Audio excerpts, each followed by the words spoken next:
قال رسول الله صلى الله عليه وسلم: إن من أشراط الساعة أي علاماتها وأمارات قرب قيامها ودنو مجيئها أن يرفع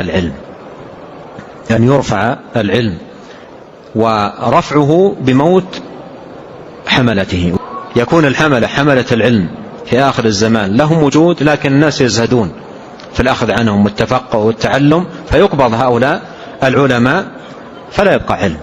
إن من أشراط الساعة أن يرفع العلم ويثبت الجهل. سبحان الله، تأمل في اللفظ: ويثبت الجهل.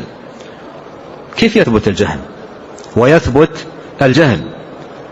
أي أن كل جاهل من الناس مستمسك بجهله وثابت عليه.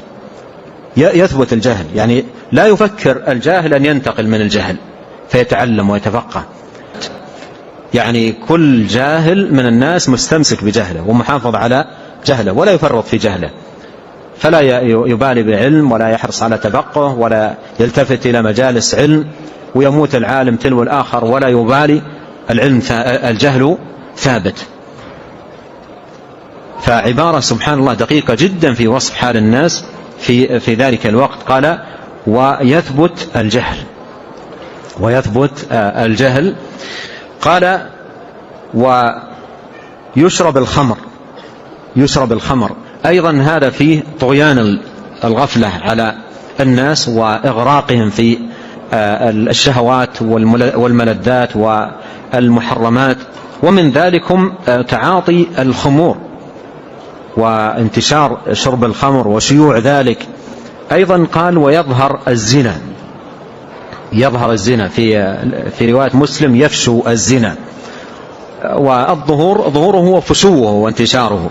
أن هناك أسباب إذا وجدت جرت إلى الزنا وأدنت منه وقربت إليه، فهي محرمة، لأن الوسائل لها أحكام المقاصد.